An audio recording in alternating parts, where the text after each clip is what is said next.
A paz do Senhor Jesus, estamos iniciando mais uma aula de escatologia no seu lar. E desde já eu quero agradecer por sua audiência, a você que diariamente assiste ao nosso programa, a você que tem divulgado, a você que tem recomendado os instantes finais para seus familiares e amigos e principalmente a você que diariamente tem enviado a sua mensagem para nós. Que Deus te abençoe, que as bênçãos de Deus continuem sendo derramadas sobre você e sua família. Seja muito bem-vindo aos instantes finais. Ontem nós recebemos diversas mensagens pelo WhatsApp, pessoas que tiveram dificuldade de assistir o programa pela internet. E eu gostaria de lembrar que, caso você não consiga assistir pelo YouTube, você pode também assistir pelo site www.iadpeplay.org.br.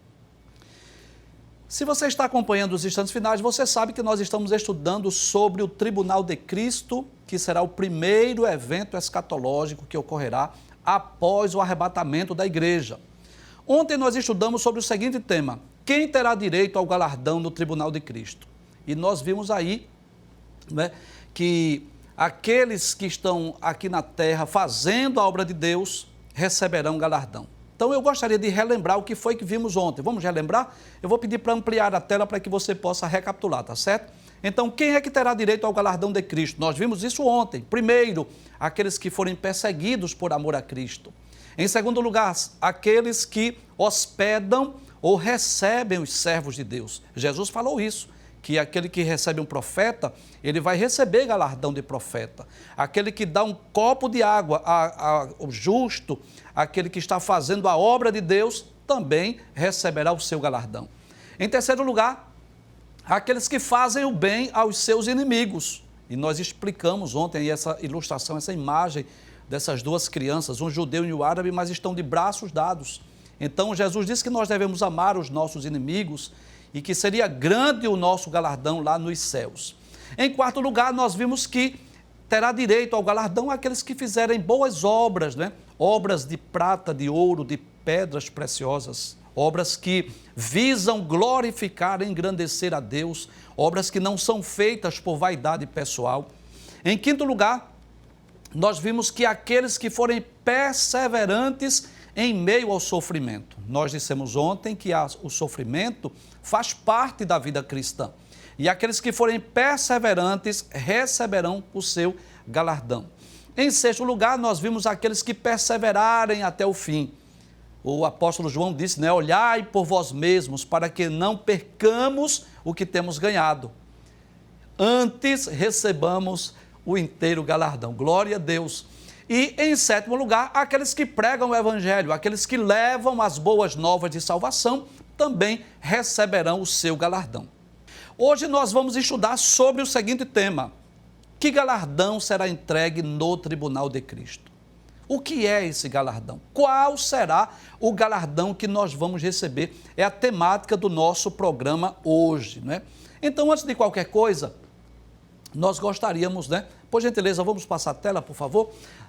Pode ampliar para que os nossos telespectadores possam ler. Alguns gostam de tirar foto, Então, em primeiro lugar, eu gostaria de dizer que existem muitas discussões teológicas, existem muitas interpretações acerca do que é esse galardão. Observe que Jesus disse lá em Apocalipse, capítulo 22, versículo 12, eis que cedo venho, ou eis que presto venho, e o meu galardão está comigo para dar a cada um segundo a sua obra. Mas o que é esse galardão? A Bíblia não diz claramente, E várias interpretações têm surgido, Vários teólogos têm dado a sua interpretação. Então, alguns acreditam que sejam coroas, no sentido literal, que será colocada na cabeça dos salvos. Há outros teólogos que acreditam que são brilho, é glória, como se uns crentes fossem brilhar mais do que outros. Há quem diga que são também posições lá no reino milenial. Enfim, são muitas as interpretações. E, particularmente, eu gostaria de dizer que esse é um mistério que não foi revelado ainda. É algo que está reservado para o futuro. Só quando nós chegarmos lá é que nós teremos essa convicção do que é esse galardão. Eu vou pedir para ampliar a tela para que você possa dar continuidade à leitura, tá certo? Então, alguns chegam a dizer que são coroas, mas o que é que nós devemos entender? Que muitas coisas que estão reservadas para a igreja no futuro só serão reveladas quando nós estivermos no céu. Então eu gostaria de deixar bem claro que essa coroa que está aí aparecendo com algumas pedrinhas, ela é uma foto meramente ilustrativa. Lembre-se disso. Eu não estou dizendo que será a coroa que será colocada na cabeça dos crentes. Não. Nós vamos perceber hoje, vamos estudar isso hoje no programa, que há vários textos bíblicos que falam de coroa. Coroa da vida, coroa de glória, coroa incorruptível, a coroa da justiça. A Bíblia fala sobre as características da coroa. Mas nós não podemos afirmar ou dizer ao certo. Por quê? Há muitas coisas, muitas bênçãos que estão reservadas para nós que ainda não foi revelada. Porque está numa dimensão superior. E eu sou capaz de dizer, ainda que hoje um de nós tivéssemos um arrebatamento de espírito, digamos que Deus nos levasse, Cristo nos levasse em espírito, lá no paraíso, lá no céu, e Ele nos mostrasse o que está reservado para nós. Ao voltarmos para a terra, posso te garantir uma coisa, nós não teríamos condição de explicar. Por quê? Porque é algo que está além da nossa compreensão, além do nosso entendimento. Veja o que é que Paulo vai dizer na primeira carta aos Coríntios, capítulo 2, versículo 9. Vamos ampliar a tela aí, por gentileza. Na próxima tela, por gentileza. Veja o que Paulo vai dizer. Mas como está escrito, as coisas que o olho não viu. Então veja o que é que está reservado para nós. Primeiro, coisas que os olhos nunca viram, nenhum ser mortal viu. Segundo, aquilo que o ouvido não ouviu. Terceiro, não subiu ainda ao coração do homem. Tudo isso é o que Deus preparou para aqueles que o amam. Então eu poderia dizer que são coisas que estão além da nossa compreensão. São bênçãos, inclusive quando nós estivermos estudando aqui sobre a Nova Jerusalém, e nós estudarmos sobre os materiais, as pedras pedras preciosas, o ouro que é mencionado na Nova Jerusalém, eu particularmente acredito que aquilo é simbólico, é figurado. Eu não acredito que sejam essas mesmas pedras preciosas que estão aqui na terra, porque a Nova Jerusalém é uma cidade celestial. A glória da Nova Jerusalém é infinitamente superior às pedras preciosas aqui da terra.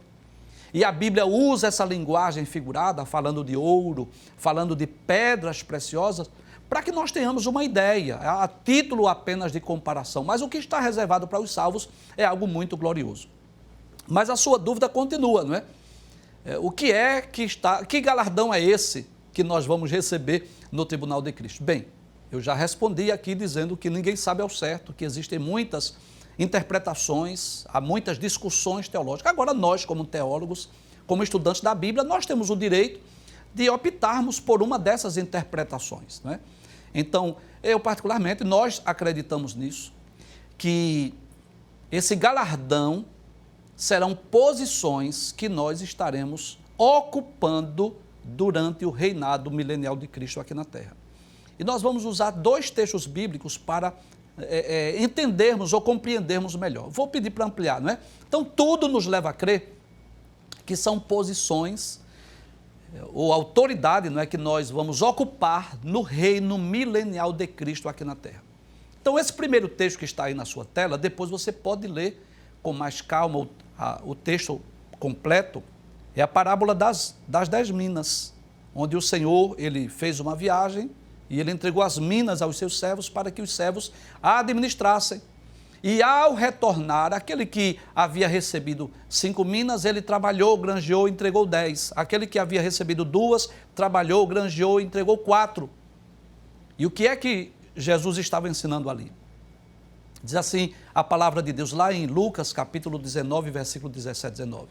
Bem está, servo bom, porque no mínimo foste fiel, sobre 10 cidades terás autoridade. E a este disse também, sê tu também sobre 5 cidades. Então, observe que Jesus estava ensinando, é claro que isso é uma parábola das 10 minas, né? Mas nós acreditamos sim que aqueles que forem galardoados lá no tribunal de Cristo, eles estarão ocupando posições privilegiadas no reino milenial. Professor, há uma outra base para isso? Sim, há um texto no livro do Apocalipse que também nos ensina isso. Lá em Apocalipse, capítulo 2, versículo 26, Jesus diz assim claramente, olha, e ao que vencer e guardar até o fim as minhas obras. Eu quero chamar a sua atenção aqui, por gentileza. Observe que esse texto nos ensina que o crente pode perder a sua salvação.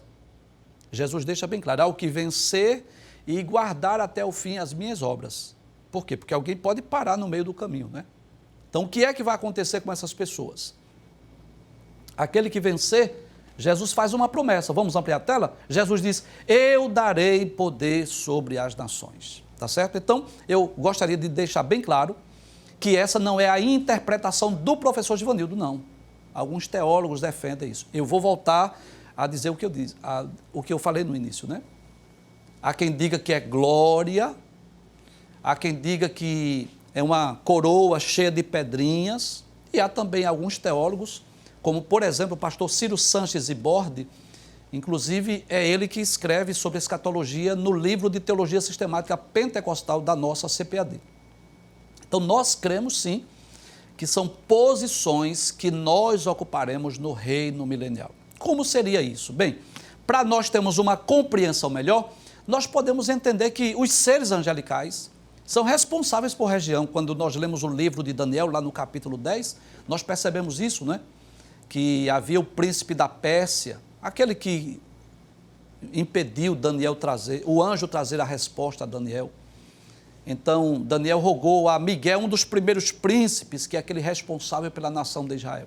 E assim como existem anjos que são protetores ou guardiões de nações ou de regiões aqui na terra, os salvos, os crentes, durante o reino milenial, estarão ocupando essas posições. Cristo estará em Jerusalém, reinando sobre o mundo inteiro, e os crentes estarão ocupando posições privilegiadas. Claro, nós estaremos em corpos gloriosos, nós estaremos em corpos incorruptíveis, nós não estaremos sentados num gabinete, não é, com computador, como um prefeito, um vereador, governador, não. Nós estaremos como os anjos. Para quê? Para que as ordens de Cristo, as ordenanças, os mandamentos que vão sair lá de Jerusalém sejam cumpridos no mundo inteiro. Amém? Então vamos só ilustrar, só para a gente concluir essa primeira parte. É como se cada um de nós ficássemos responsáveis, sei lá, por um bairro, por uma cidade, uma região, para que as normas, as regras, as leis desse reino milenial pudessem ser cumpridas em todo o mundo.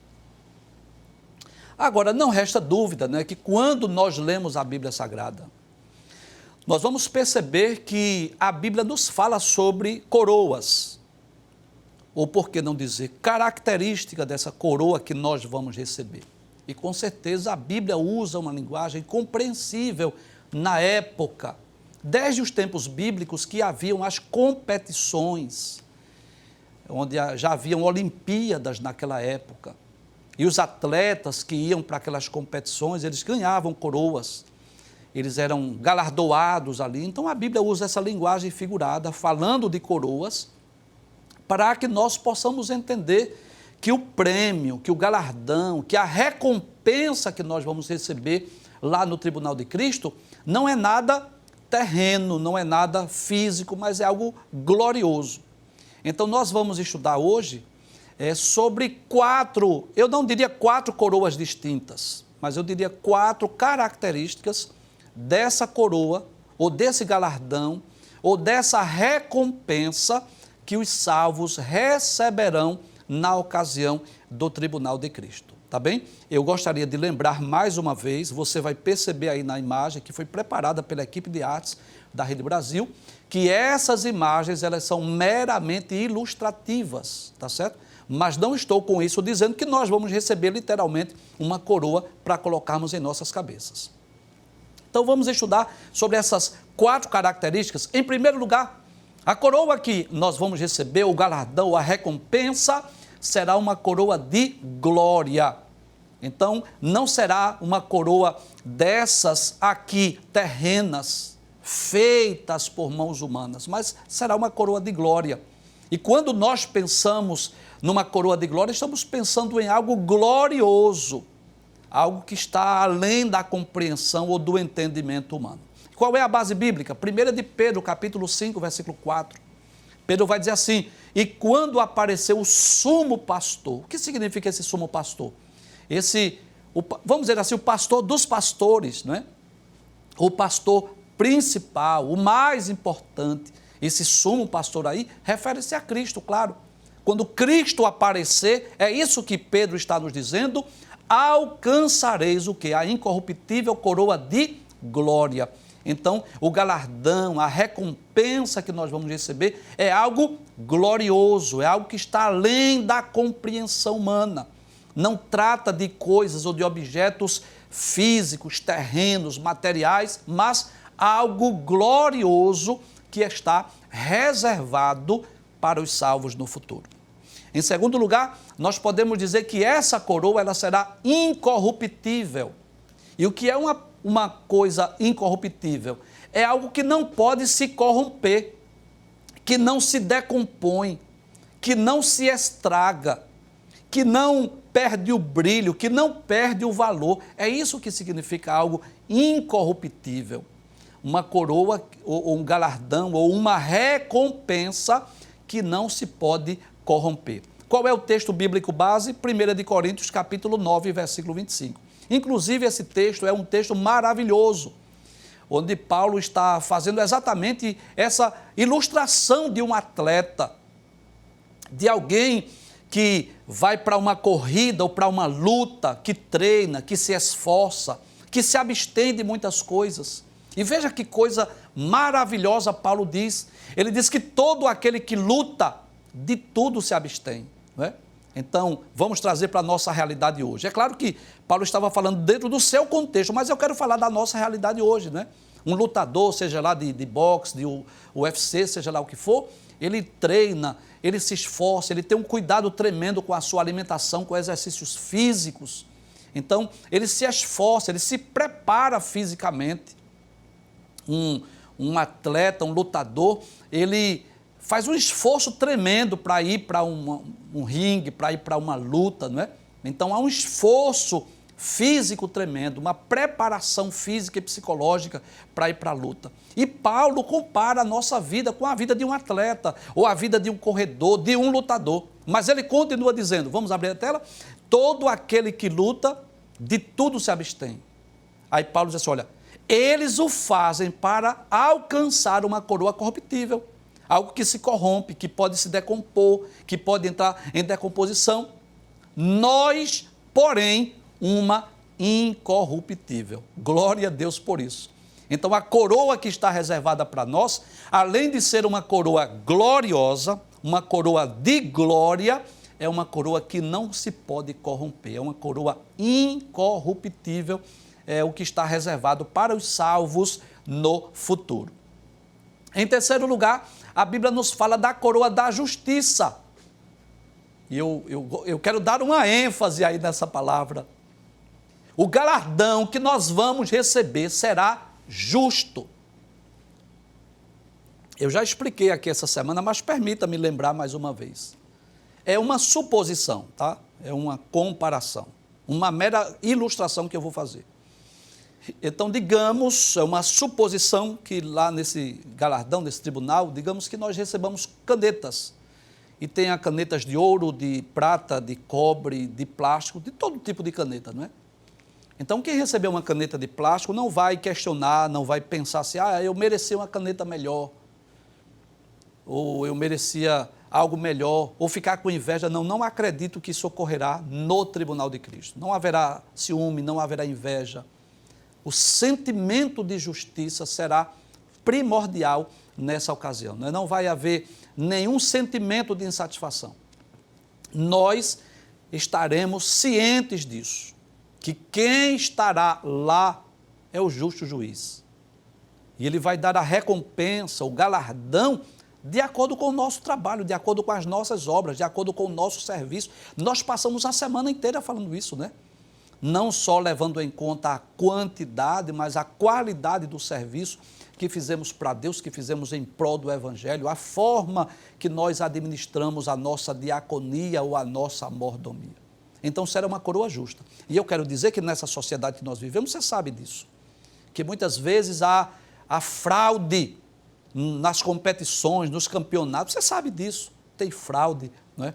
Existem injustiças, às vezes o dinheiro fala mais alto e as pessoas vão lá para as competições, mas no final, não é? Os organizadores já sabem quem vai ser o campeão, quem vai ser o vencedor, mas lá no tribunal de Cristo não. Veja o que é que Paulo diz, né? Que será a coroa da justiça. Vamos ver esse texto. Esse texto é tremendo, bem conhecido esse texto, inclusive muito lido em cerimônias fúnebres, porque a segunda carta de Paulo aos Coríntios, ele já estava prevendo a sua partida, a sua morte, e no capítulo 4, versículo 7, aquele texto que você conhece, ele diz, eu combati o bom combate, eu acabei a carreira e guardei a fé. Aí ele diz assim, desde agora, ou seja, não é no futuro não, já estava pronta, desde agora a coroa da justiça me está guardada. Paulo tinha essa convicção, que seria uma coroa justa, e ele continua dizendo, a qual o Senhor, quem vai entregar é o próprio Cristo, justo juiz, me entregará naquele dia. Mas veja que coisa gloriosa, ele diz, e não somente a mim, mas a todos os que amarem a sua vinda. Glória a Deus por isso. Então Paulo tinha essa convicção, não só ele iria receber essa coroa da justiça, mas todos aqueles que amarem a vinda de Cristo. Então, esta é a esperança do salvo. Além de termos o privilégio de termos o nosso corpo transformado, um corpo glorioso, um corpo incorruptível, semelhante ao corpo de Cristo. Além do privilégio de sermos arrebatados e morar no céu com Deus, de estarmos para sempre com o Senhor Jesus, nós ainda teremos o privilégio de estarmos diante do tribunal, recebendo o galardão, a recompensa que será dada pelo justo juiz. Finalmente, nós gostaríamos de falar sobre a coroa da vida. Essa promessa está lá na epístola de Tiago, no capítulo 1, versículo 12, que é uma promessa para todos os crentes, para todos os salvos, mas que Tiago também fala sobre as provações, sobre as adversidades. Veja o que é que Tiago nos diz. Ele diz assim, bem-aventurado, já expliquei aqui que bem-aventurado significa feliz, muito feliz é o homem, e homem aí eu gostaria de dizer que significa pessoa, né? Tiago não está se referindo só às pessoas do sexo masculino. Então eu vou dizer em outras palavras, feliz é a pessoa, o crente, o salvo, que suporta com perseverança a aprovação. Então veja que a aprovação, ela faz parte da vida cristã. Deixa eu falar com você aqui, por gentileza. Não pense que a vida cristã é um mar de rosas, porque não é. Não pense que se você seguir a Cristo, você está isento de sofrimento. Esse não é o evangelho ensinado por Cristo. A vida cristã, ela é uma vida de bênçãos, não é? Nós recebemos o perdão dos pecados, nós recebemos a certeza da vida eterna, nós nos tornamos templo e morada do Espírito Santo, nós temos a certeza da nossa salvação, do nosso encontro com Cristo, mas enquanto nós estivermos aqui, nós devemos entender que vamos passar por provações. Até porque é através das provações que o nosso caráter é aperfeiçoado. Você lembra que eu falei esta semana que o ouro, a prata e as pedras preciosas, debaixo de altas temperaturas, elas se valorizam mais, são purificadas, porque debaixo de altas temperaturas vai queimando as escórias, assim é a nossa vida. Nós somos provados na fornalha de Deus, no sentido figurativo eu falo, claro, para tirar as impurezas, para nos purificar, para nos tornar pessoas melhores. Então, se você é crente, você deve estar preparado para isso, para enfrentar as lutas também. É claro que a vida cristã não é também só uma vida de prova, de luta, não é isso que eu estou dizendo. Mas você deve estar pronto para isso. Então o apóstolo Tiago vai dizer que é feliz, é bem-aventurado a pessoa que persevera na provação, ou seja, que não desiste de ser crente, que não abandona a sua cruz, que não abandona a fé. Mas por que, Tiago, você diz isso? Ele vai dizer, porque depois de ter sido aprovado, receberá a coroa da vida, a qual o Senhor prometeu aos que o amam. E essa coroa da vida aí representa, claro, a certeza, a convicção de uma vida eterna. Uma vida com Cristo, com Deus nos céus, por toda a eternidade. Né? Então, assim, esta semana, hoje, nós estamos concluindo esse assunto acerca do Tribunal de Cristo. Eu espero que você tenha compreendido, né, dentro dos eventos escatológicos, esse é o terceiro tema que estamos estudando.